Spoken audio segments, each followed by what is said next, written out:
زانی عورت کی توبہ کا طریقہ. اگر ایک شادی شدہ عورت سے کئی بار زنا سرزد ہو اور مختلف مردوں کے ساتھ اب وہ توبہ کرنا چاہتی ہے اور اسے بہت شدید ندامت ہے، تو اب وہ کیا کرے؟ کیا اس سے نکاح ختم ہوگا اور اس کی توبہ کے لیے کیا شرط ہوگی؟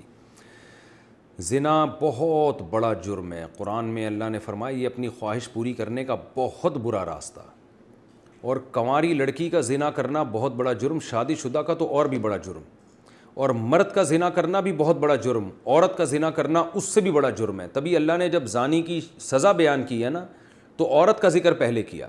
قرآن ہر چیز میں مرد کو پہلے ذکر کرتا ہے، عورت کا بعد میں. چور کا ہاتھ کاٹنے کی باری آئی تو اللہ نے فرمایا چور مرد کا بھی ہاتھ کاٹو اور چور عورت کا بھی ہاتھ کاٹو. یہاں مرد کا ذکر پہلے، عورت کا بعد میں. لیکن زنا کی جہاں بات آئی، اللہ نے فرمایا زانیۃ والزانی فاجلدوا کل واحد منہما مئۃ جلدہ. زنا کرنے والی عورت کو بھی 100 کوڑے مارو اور مرد کو بھی. تو یہاں عورت کا ذکر پہلے اس لیے کیا کہ عورت میں زنا کی رغبت کم ہوتی ہے اور اس میں حیا بھی ہوتی ہے، اس کے باوجود اس کا زنا کرنا یہ بہت بڑا جرم ہے. مرد کا بھی زنا کرنا بہت بڑا جرم ہے.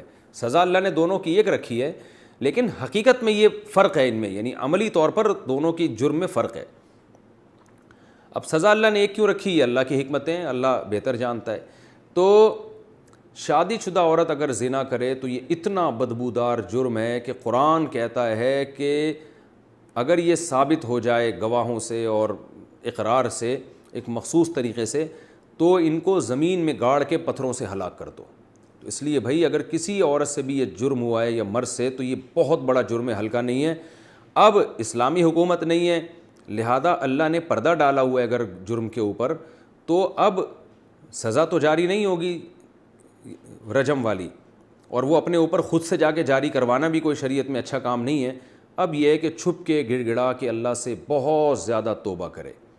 اللہ غفور الرحیم ہے، بڑے بڑے گناہوں کو معاف کر دیتا ہے. اور آئندہ کے لیے ولا تقربوا الزنا، قرآن کہتا ہے ایسے کام بھی مت کرو کہ زنا کی طرف تمہاری رغبت ہو. تو اس خاتون کو چاہیے کہ خوب گڑ گڑائے اللہ سے اور کچھ صدقہ خیرات بھی کرے، اور دوبارہ من تاب وآمن وعمل عملا صالحا، جیسے اللہ نے سورہ فرقان میں فرمایا جو توبہ کر لے گا اور اپنے عقیدے کو مضبوط کر لے گا اور آئندہ نیک اعمال اختیار کر لے گا، تو اللہ اس کے گناہوں کو معاف کر دے گا.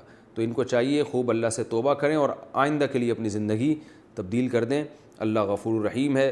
اور پھر سچی توبہ کرنے کے بعد اس جرم کو بھول جائیں، نہ کسی کے سامنے تذکرہ کریں، نہ خود سوچیں ایسے جیسے کبھی کیا ہی نہیں ہے. ایسے اپنے بارے میں یہ ذہن میں رکھیں کہ جیسے میں نے کبھی یہ کیا ہی نہیں ہے، بار بار اس کو سوچیں نہیں. پھر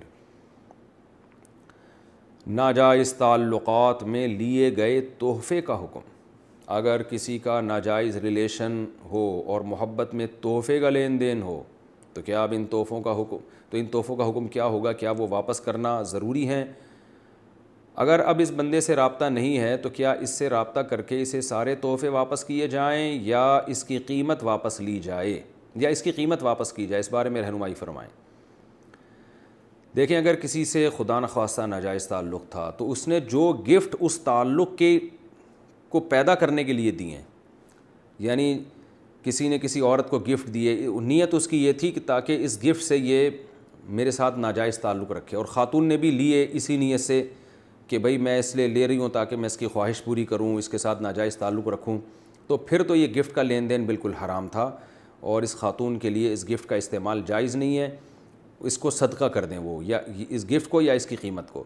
لیکن اگر ایسا نہیں تھا، گفٹ کی بیس یہ نہیں تھی کہ یہ تعلق برقرار رہے، تو ناجائز تعلق تو برا ہے لیکن گفٹ اس بیس میں نہیں دیا گیا تھا، تو پھر اس گفٹ کا جو لینا ہے وہ گفٹ حرام نہیں ہوگا. ہاں یہ ضرور کہیں گے ناپسندیدہ ہے، نامناسب ہے. بہتر تو یہی ہے کہ اس کو بھی گفٹ یعنی اس کو بھی صدقہ کر دیا جائے، لیکن اس کا صدقہ کرنا پھر لازم نہیں ہے.